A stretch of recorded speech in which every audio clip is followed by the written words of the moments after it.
नमस्कार। नियति मनुष्य को कई बार जीवन के एक ऐसे मोड़ पर लाकर खड़ा कर देती है जब उसे अपने प्रियजनों और स्वधर्म के बीच किसी एक का चुनाव करना पड़ता है।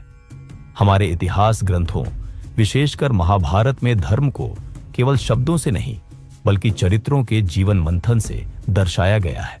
सर्वविदित है पांडवों की धर्मनिष्ठा और कौरवों का अधर्म, किंतु इतिहास के पन्नों में एक ऐसा भी नाम है जो इन दोनों के मध्य सत्य के एक एकाकी दीपक की भांति जलता रहा। एक ऐसा योद्धा जो जन्मा तो कौरवों में परंतु जिसका अंतःकरण धर्म के पक्ष में धड़कता था। आज हम गाथा सुनेंगे उस राजपुत्र की जिसने कुल धर्म से ऊपर उठकर सनातन धर्म का वर्ण किया।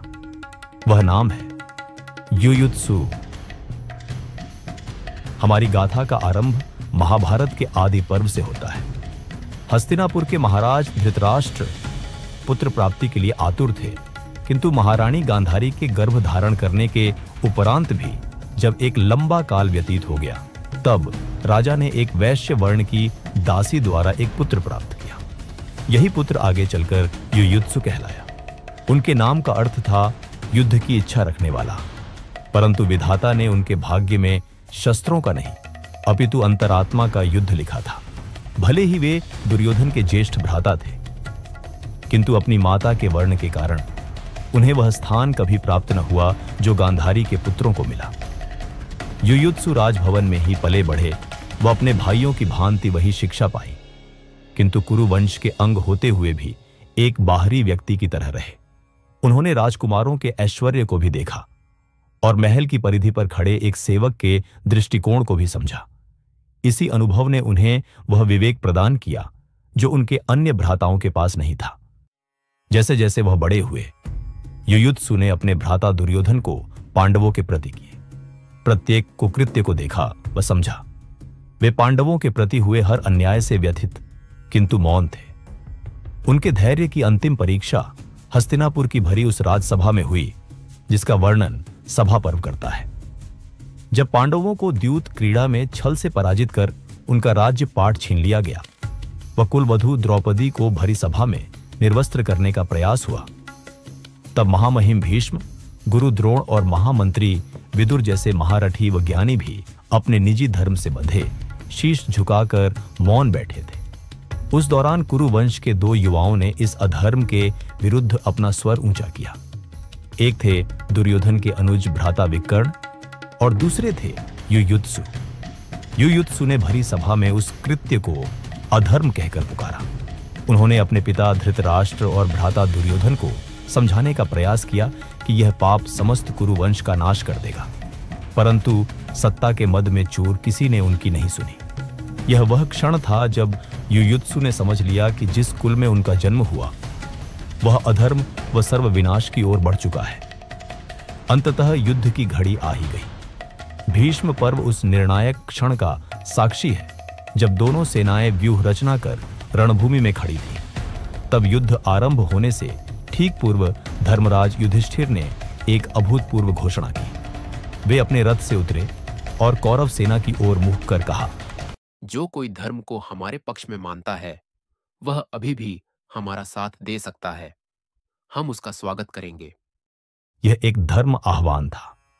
उस क्षण कौरव सेना में खड़े युयुत्सु के भीतर वर्षों से दबा द्वंद्व चरम पर पहुंच गया। एक ओर उनका कुल धर्म था जो कहता था कि उन्हें अपने भ्राताओं व अपने स्वामी दुर्योधन के पक्ष में लड़ना चाहिए। दूसरी ओर उनका स्वधर्म था जो उन्हें सत्य और न्याय के पक्ष में खड़े होने का आदेश दे रहा था। अतः युयुत्सु ने वर्ण किया शाश्वत धर्म का। समस्त सेनाओं के समक्ष उस महारथी ने अपने रक्त संबंधों को त्याग कर अधर्म का पक्ष छोड़ पांडवों के पक्ष में जाने का निर्णय लिया। यह केवल एक पक्ष परिवर्तन नहीं था, यह एक आत्मा का अपने सत्य से साक्षात्कार था। धर्मराज युधिष्ठिर ने उन्हें गले लगाकर सम्मानपूर्ण उनका स्वागत किया। युयुत्सु ने पांडवों के पक्ष में युद्ध कर कौरवों के अनगिनत योद्धाओं का वध किया। धर्मराज युधिष्ठिर ने उनकी क्षमताओं को पहचान कर उन्हें पांडव सेना की रसद व शस्त्रों के प्रबंधन का उत्तरदायित्व सौंपा। शल्य पर्व और सौप्तिक पर्व के वृत्तांतों से यह स्पष्ट होता है कि युयुत्सु ने इस कार्य को अद्भुत निष्ठा से निभाया। एक ऐसे महायुद्ध में जहां छल कपट चरम पर था, वहां एक सत्यनिष्ठ प्रबंधक का होना पांडवों की विजय के लिए अत्यंत महत्वपूर्ण था। उन्होंने सुनिश्चित किया कि सेना को कभी संसाधनों की कमी न हो और शत्रु पक्ष कोई छल न कर सके। उन्होंने यह सिद्ध किया कि धर्म की सेवा केवल रणभूमि में शत्रु का रक्त बहाकर ही नहीं, अपितु अपने नियत कर्तव्य को सत्यनिष्ठा से निभाकर भी की जा सकती है। 18 दिनों के प्रलयंकारी युद्ध का अंत हुआ व अधर्म का नाश हुआ। धृतराष्ट्र के 100 पुत्र मारे गए। उस विशाल कुरुवंश में धृतराष्ट्र के एकमात्र पुत्र जीवित बचे, वे थे युयुत्सु। यह विधाता का एक अनोखा विधान था। जिस पुत्र को जीवन भर उपेक्षा मिली, अंत में उसी पुत्र को अपने पिता और 100 भ्राताओं का अंतिम संस्कार व तर्पण करने का अधिकार व श्राप मिला। आश्रम वासिक पर्व उनके प्रियजनों को खोने के उस गहरे दुख को दर्शाता है। जब युधिष्ठिर हस्तिनापुर के सम्राट बने, तब युयुत्सु को राज परिवार में वह सम्मान मिला जिसके वे अधिकारी थे।